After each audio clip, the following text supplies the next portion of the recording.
Well, welcome, Peter Rosenberger. Thank you for joining us today. You bet. Basically, we're going to ask you to share with us a little bit of your journey, and we're excited to share that with other individuals and potential clients. First of all, we met via LinkedIn, and Indeed. It I was a cold message. go ahead. No, it was a cold message that you sent me a message saying, "Hey, I think we could help. Would you like to talk?" I think that was basically the message, wasn't it? You had mentioned Oliver North, and I reached out because I actually worked with Oliver North briefly. And I didn't realize his wife was ill. And so I had said, would you please pass on this message to him? And you responded gracefully. And you said, what do you do? And I was like, yeah, that's a hard one. What did you think we did? Well, I frankly I wasn't quite sure.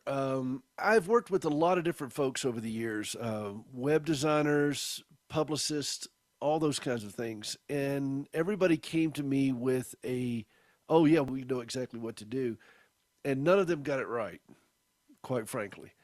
And when I looked at your stuff, and I thought, well, she doesn't look like a web designer, and she doesn't look like a publicist. So I thought, well, what do you guys do? And then you started explaining to me a little bit more, and I quickly caught the vision of understanding how to basically shape a brand. And I did not quite understand that. I didn't understand one thing, that the critical importance of understanding a brand.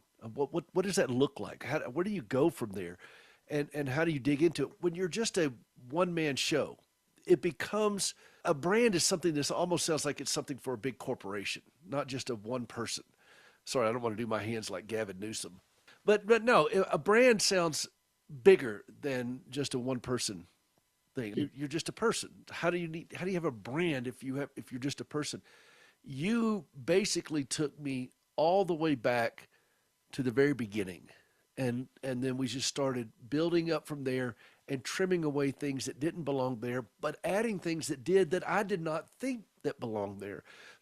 I think that there was a scene in Raiders of the Lost Ark where Indiana Jones is looking out over where they were doing the dig, and he just kind of stepped back. They were all over here digging, and he saw something over here, kind of thing. And I think that's kind of what you guys did. You just kind of had this different viewpoint than I've ever had, because I was always looking from the inside out, and you came along and said, "No, we're going to take some time." And you didn't say, "Oh yeah, we know to do this. I'll get you this." And you started this process I've seen like publicists and marketing people do, and they really didn't do their detective work. And I felt like that's what you guys brought to the table first is you put on your Sherlock Holmes hat and you started doing some detective work.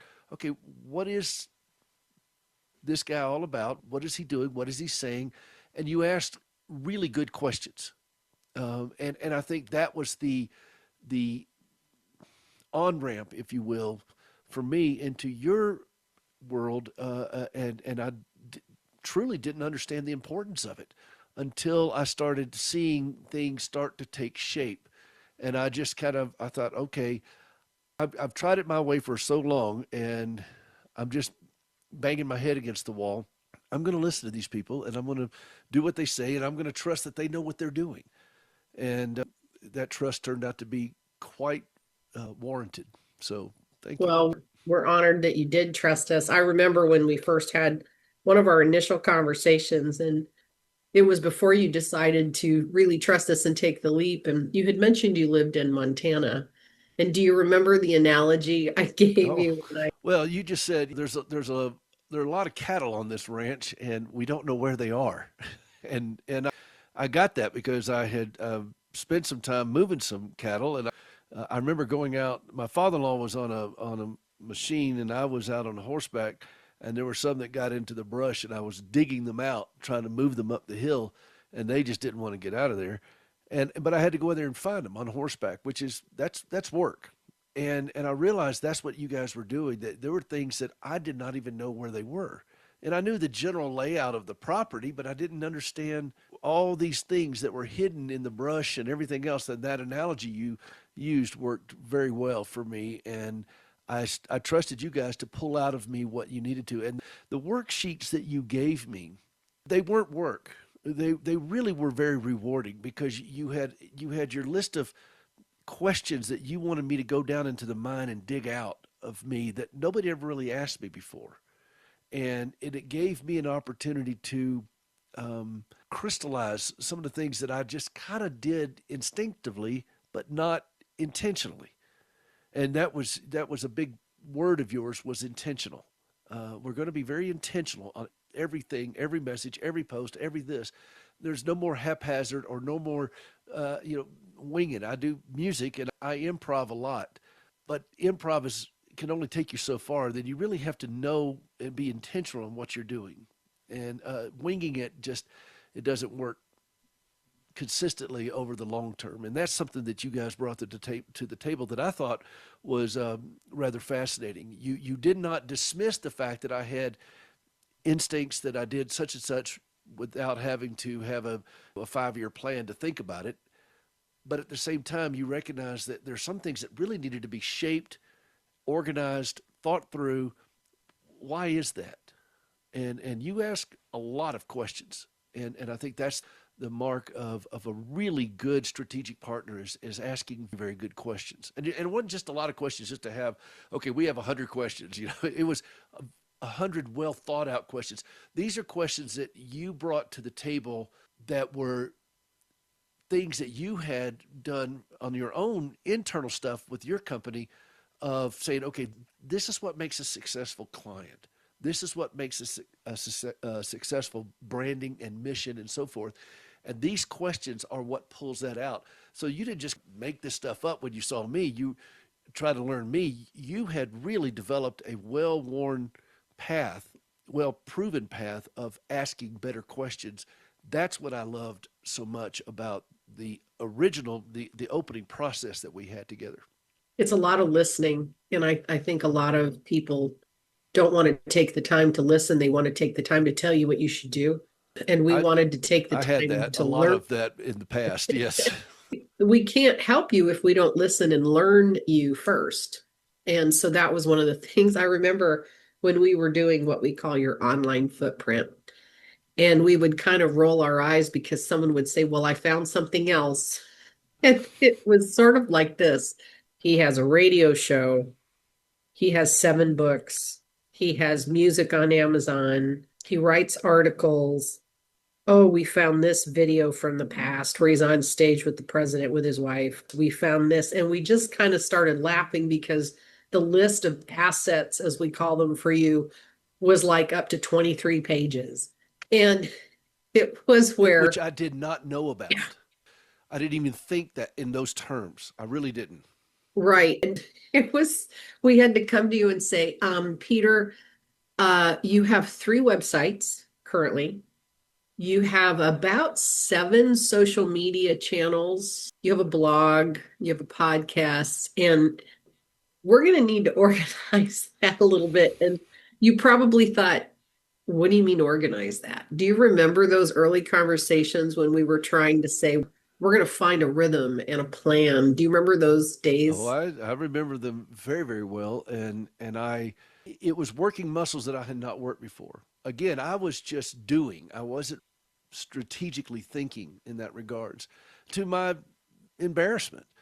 But that's where I was. And one of the things that I think that really drove it home with you guys versus I had just come off working with a publicist, and I spent money that I should not have spent.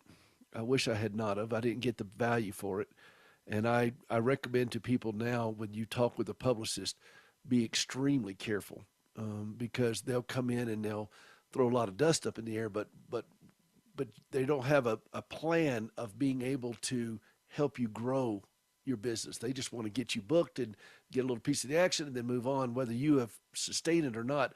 And then almost at the very end of my contract, the publicist admitted to me, I really didn't know what you were about. And I thought, well, sadly, that piece of information is a little tardy. And I tried to communicate, but he didn't know how to pull that out of me. He didn't know how to properly represent. He just knew how to throw a lot of dust up in the air. You guys didn't do that. In fact, if anything, you guys helped settle the dust down because I was throwing enough dust up in the air. and you just settled things down, and we started organizing one by one. And those 23 pages of assets kind of thing, Yeah. I had no idea. Yeah, we would say to you, did you know this is out there? And you'd say no. Say, okay, how important is this to you? Should we focus on this? I remember that when we were getting you into a rhythm and a routine where it was, hey, we're going to do this monthly newsletter, which you pretty much kind of had, and hey, we're going to be unifying all of your assets. We're going to unify everything by visual, and we're going to unify everything by message. That must have been a little bit awkward for you because you were used to just kind of by the seat of your pants, whatever hit you that day or whatever you had bandwidth for. People may not know that you're a 40-year caregiver to your wife who is a double amputee due to a car accident. You don't have a lot of extra time on your hands, but here you were, radio show, blog, articles, presentations, music. When we were telling you we were going to make all your social media work and all your email marketing work and all of your blog work, and we were going to condense your website, did you kind of go into palpitations or did it even No, make sense? I scratched my head a little bit because I thought, how do you, because I've spent a long time trying to, this thing grew because I started, it's like our house. We have this, we took an old Montana cabin that my father-in-law, we had asked him to burn down many years ago. And he just wouldn't do it. So, but they call them Montana telescope houses. And you just keep adding on and adding on, and that's what my career had been. That's what my entire public thing had been a Montana telescope house. And I thought, how do I retract this and make this cohesive? How do I get the same roof line? And I scratched my head over that as you guys looked at that, and I don't envy you what you did because but you told me, and I took you at your word. You guys love that kind of stuff, and I think that for there are some career paths out there that people just love to go into messes and things that are just kind of all jumbled up and make sense out of it. And that's what I found with you guys, is that you were able to come into something that was pretty jumbled and say, okay, we're strategically we're gonna systematically make sense out of all of this. And darn if you didn't do it.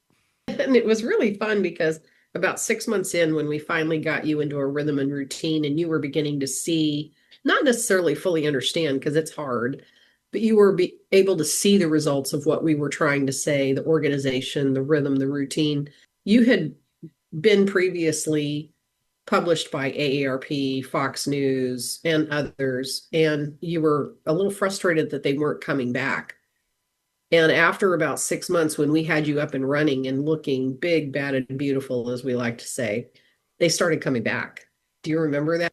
And your I SEO do. was It just it crazy. Yeah, all the SEO numbers, everything's, and it's still going in that direction. I mean, everything, all the numbers are still doing this because there was a mechanism for, I think if I had to probably give an apt description, I was having to explain things too much on the front end.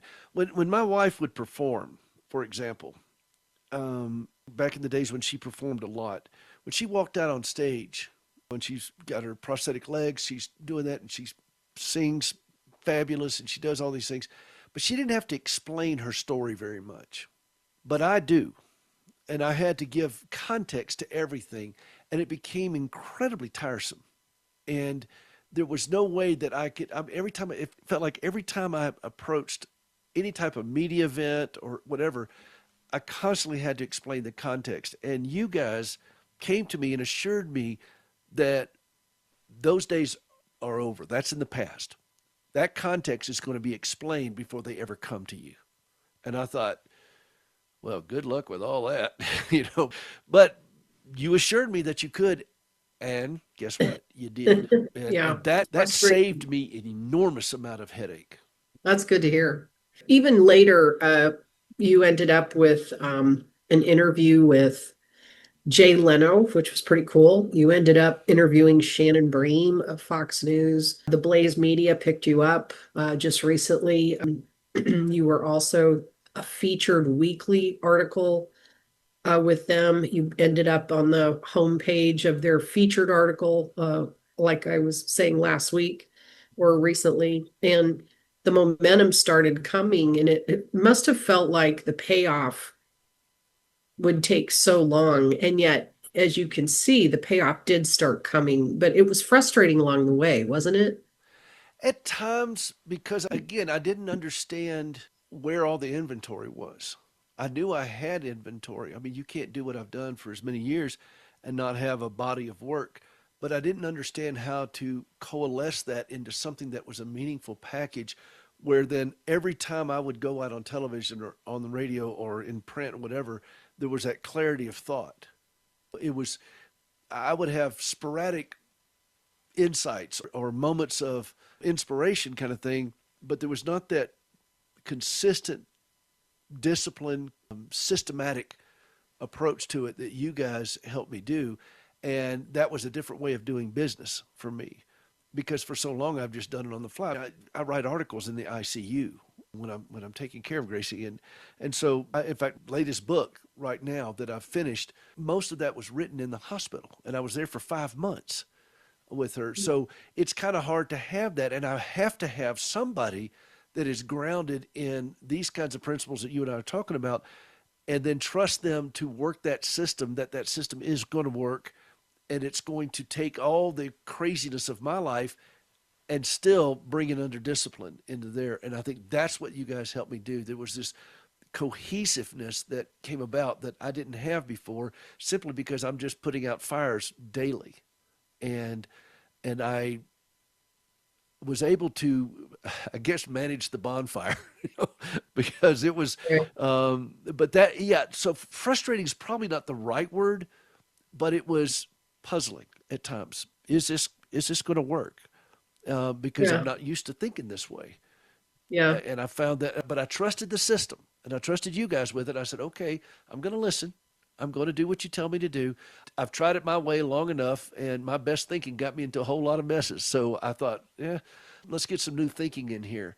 And one of the things that I appreciated the most is that you didn't tell me that you understood me or my message or anything else like that. You basically said, we're going to pull out as much as we can and look at everything, and then we're just going to go through it together and see what you think. hmm, And that was a much different approach. Other people tried to cram me into a system that they understood. You built a system around me, and there is a difference. And it was not one size fits all, even though the principles are one size fits all. There are always good principles that apply across the board, but you did not try to immediately cram me into a template. You just said we're gonna get everything out on the table and look at it, and it's almost like working a jigsaw puzzle. And you have to get yes, all the pieces out there. You got to get the map of where you're going, all that kind of stuff, yeah, and that's what it felt like. And so perfect, it took a while perfect for me to start analogy. seeing it coalesce, but it happened. Perfect analogy. In the middle of all that, you picked up a national call-in weekly radio show. And I remember we would work together and I would text you talking points. And it was so funny because you've done this for years. And I bet it was strange to have someone telling you, hey, I'm going to give you your talking points for your show. Did you think, oh my gosh, she has lost her mind? Who does she think she's dealing with? Or what was that like for you? Well, no, I've been doing live radio call-in stuff for a long time, and I don't script. I am not scripted. I remember the first time I did something, a national thing with AARP, and I remember the producer was telling the director, "Don't try to script him." Because AERP likes scripts. Everything with them is very organized and scripted. And they said, don't try to script it. It's not going to happen. And I'm just used to that. When somebody asked me, I was going to go speak somewhere, and they said, well, what do do you have your speech or whatever you're going to do? And I said, well, no. They said, well, when are you going to do it? I said, well, when I get on the plane and I write it on a Delta napkin. I mean, that's how I do it. And the stuff I talk about is so much top of my mind anyway. And so when I go on the air, I'm used to, you know, I'll start here, and then when the calls come in, I just respond back to the calls, and we go from there. And I wasn't really spending a whole lot of time trying to have a script that I do, and I still don't script myself in that regards, but there is a structure now that I fall into because of the work we did. That I said, okay, this this needs to be here. This needs to be here. This needs to be here. It's in the music business is basically just a set sheet. I don't just start getting up and playing whatever song comes to my mind. I have a set sheet of what I'm going to do. I don't have to have the detailed notes about every particular song, and sometimes I don't even have the music for it, but I know I'm going to play that song at that point. And I think that's what I was able to transfer that skill set into everything else that I do. And you guys kind of help build that on ramp for me to be able to do that. I think it was hard for you to promote yourself. And so what we were doing in those talking points was forcing you to talk about yourself and what we were promoting each month in line with all the content strategy. And I know that that Now was that was awkward. tough. Tell me That was about. awkward because I don't really like to do that. It sounds weird when you go out there and promote yourself and you feel like some of these guys I see on the news and these politicians who are giving their opinion on something in the news, and then they say, and then oh by the way, go out to such and such and donate today because we got polls. It just feels so self-serving, and I think that you guys helped me find a compromise on that, which was it's not promoting me as Peter Rosenberger. It's promoting the message that I have, that I've been entrusted with, that I have learned through 40 years of this, of taking care of somebody with severe disabilities and what it's Mhm. taught me. And you helped me see, okay, that message is critical to so many families, so many people who are struggling in this area, whether it's dealing with somebody with Alzheimer's, addiction, autism, it doesn't matter. Whatever the affliction, there's always somebody in that orbit of that person who's struggling, and they don't need to hear me self promote. They need me to talk about this message, the experience that I have, and you help me understand the difference. Whereas I don't need to be on this particular show because I'm so wonderful. I need to be on this show because the people that are watching you are struggling and I can help. That was a big shift for me. And you told me to value the experience and the message, the skill set that I had. And it helped me shake hands with the promotion part of it because I thought, okay, my opinion is irrelevant. Nobody cares about my opinion. I don't even care about my opinion. But my experience is not irrelevant. That's what you helped me see. That's interesting. We were able to get you into a system where every week and every month we had a strategic plan of what we would promote, when we would promote it, and it happened on the same day across all your channels. If we wanted to talk about your book, it happened that day on every social media channel you had, and all of the promotions of that week of that month would go out in that newsletter that month. Was that hard to wrap your mind around, that kind of formula, when you first heard that? Well, it probably wasn't hard to do that. It was just a different skill set. It was a different way of thinking, that kind of cohesiveness that, and also I recognize when you're a one man shop and you're it, we're just a mom and pop and mostly pop. And when you're the only one doing it, it drove home the importance of having somebody that you could offload that to, that understood that and maintain that cohesiveness and that discipline for you, so that I am not having to do this all by myself, because I have had to do that, and at times when when budgets are tight, I have to take that on myself as well. But it showed me the importance of what it's like to have team members that understood the vision, the message, and did not try to tell me what I should do, but to instead take what I'm doing and distribute it appropriately. And there is Mm-hmm. there's some real differences there. And I've worked with the ones who told me and were very adamant about that sort of thing. And then I worked with you guys who said, we're going to understand you first, and then we're going to help you learn how to distribute this. That's a Mm-hmm. big difference. And so, yeah, What? in those social media channels, working all those things like you did with a sense of purpose and direction. And it's like being in front of an orchestra and you're conducting, everybody's playing from the same song sheet now. And that's, of course, the way you're supposed to do it. When you're when you're just a one man band, that's a different way. But boy, when you hear the orchestra hit for the first time, it really is something. That's the perfect analogy. And if you don't mind moving forward, I'll probably use that. If you could have it. If when we try to talk to someone about their brand or help them understand branding, again, like we talked about at the top here, It is so confusing and hard to understand. I don't understand what you're doing. I don't understand what you're telling me. What would you tell people when we come alongside them and they are just like deer in the headlights and they have no concept? What would your words of wisdom be to them? Well, first off, slow down because I mean, I'm running at 90 miles an hour with my hair on fire on a good day. Slow down as best as you can. And then I would tell them to do for you guys or with you guys the same thing I did. Explain this to me like I'm a third grader. Bring out the crayons and explain this to me.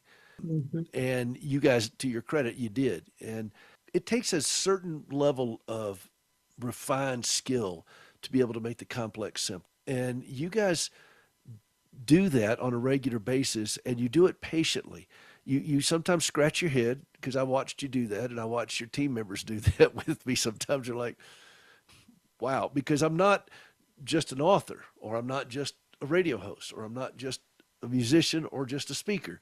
When you have multiple things going across there, and then you also worked around my very, very frenetic schedule as a caregiver. And so I think that my advice to anybody that comes alongside you guys or that you come alongside them is be prepared to slow down. You're going to have to unlearn and undo some things. And it's going to be a little weird. It's going to be a little uncomfortable. And that's okay. But you can trust the system that is being developed here. And you're not building a plane in midair. Okay. That's what I did before I met you guys. I was just building it in midair. But let's build it before we leave the ground. That's a novel approach. And that's Yeah, what we learn to exactly. do. And so be patient.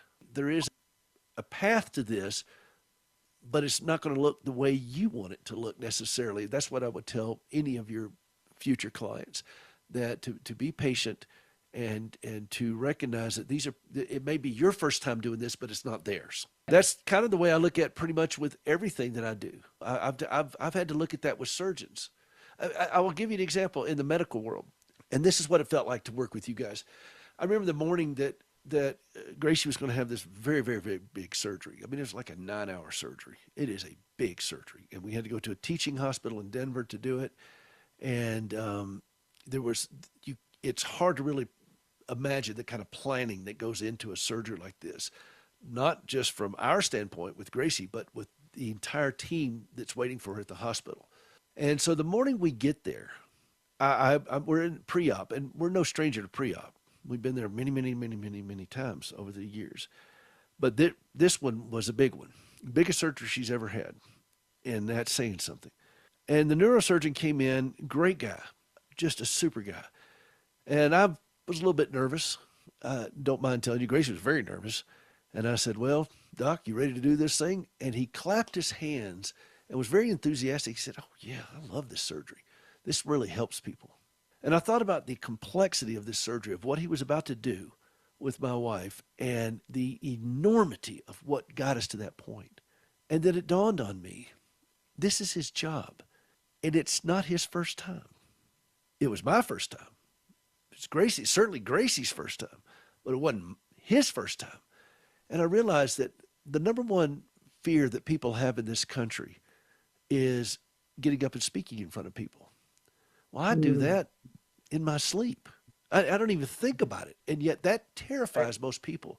Well, I can't imagine, but I was terrified of what this guy was doing. But that's his job. That's him speaking in front of people. That's his job. He is trained for Yeah. it. He is prepared for it. And so I think that's what I would tell your clients, to recognize that, yeah, this may be your first time, but it ain't Stephanie's first time. And this is what she does. This is what her team does. They do this stuff all day long for lots of different people. They've done it for somebody as bizarre as me. And that's something you can hang on to in the midst of whatever discomfort you may feel, that I can go rest. I can do what I do and trust them that they know what they're doing. That's something that's extraordinarily valuable. So that's what I would give advice as far as to your future clients. Well, that's really lovely of you to say, and I appreciate that. And the analogies you're giving are really cool. Two last questions, then we'll give you your very crazy, hectic day back. Um, first to last question is, people always know that they're investing heavily when they do a brand project or when they have their brand redone or when they come to us, they know it's going to be a heavy investment. And I think a lot of times the number one question on their mind is, when will I see the return on this investment? And that's always hard to explain to someone. The analogy we've used up to this point is this, and you probably can do it better because you have great analogies, but the analogy we've been given at this point is, if you go in for a job and you have a shirt and pants on, and maybe a couple Well, pieces of paper one in your would hand hope. and some tennis shoes. You go in, you make an impression. But if we give you a Bentley to pull up in, and you get out in an Italian with a custom suit with Italian shoes, and you've got a leather attaché, and you've been impeccably groomed, and you walk through the door, walking through the door as that person already puts you at a different level. It already starts to close that deal for you. And we've tried to explain to people that once you allow us to do that kind of branding for you, take you from just the shirt and shoes, sneakers, to the full on look, it begins to help you close those deals. Would you have a better analogy than that? Or would you think that kind of Well, works? I would look at this with people. You could buy a car, and then the question you ask is, when do I get the value for this car? Well, why are you buying the car? Are you buying the car so you can drive around and have people ooh and ah at you? And how does that help you pay the bills? Or are you driving the car to go and accomplish certain things in your life more efficiently and reliably? And then that value starts taking shape. When you invest in yourself like this, we're talking about here, the value is not something that is measured at, okay, next week I'm going to get this many in sales or whatever. The clarity of thought that has come now over this multi-year process that I've been working with you guys is going to last me literally for the rest of my life. It's going to be something that is going to be continually honed and polished for the rest of my life, bringing in more value for the express purpose of the people that are listening to my program, the people that are reading my books, the people that are reading my articles are now going to see a cohesive message that's going to penetrate right into the craziness of their life. So there is a single mom out there with a special needs child, and she deserves to hear from somebody who has put the time in to think through the message that I have. And therefore, the value that you helped me do was to give me that space to hone that down. This is not something I'm doing for a scrapbook. This is something I'm doing because real lives are in the mix here. There's a 22-year-old version of myself somewhere who, when I started this thing, I was 22 years old when I became a caregiver. And I was dumber than a box of hammers. Didn't know what to do, and nobody knew what to say to me. Well, I do know what to say to people. But if I don't say it cohesively and if I don't say it with clarity, then what good am I? So the value can't just simply be measured in, okay, what are my sales going to be next week? The value has to be thinking strategically for a very long time. What is the impact of what I'm doing? And yes, you know, sales, money, revenue, all those things are important, and they will come. But they will only come consistently if you have taken the time on the front end to build a place where they can come and reside. And what I had is things would come, but it was over here somewhere, and I have to go over here. Well, then it's flying over here. And what you guys helped me do is build a place where whatever return on my investment came in, it came in systematically. I know where it's going into this area, and this area, and I can watch that so that I can better do my job while never taking my eye off the ball of where I'm going. And those are things that can be taught, but it's a tough process. And it's something that it's going to separate those who are doing it haphazardly versus those who are doing it with critical thinking and with Strategy. precision and Mhm. cohesiveness and intentionality. And Right. and then you have to ask the why am I doing this? For what Hmm. purpose am I doing this? There are easier ways to make a buck. Okay, Yeah. so why am I doing this? Is it Right. just for money? Or is this part of who I am? Is this who God made me to be? Is this part of his purpose in my life? Is this kingdom driven purpose?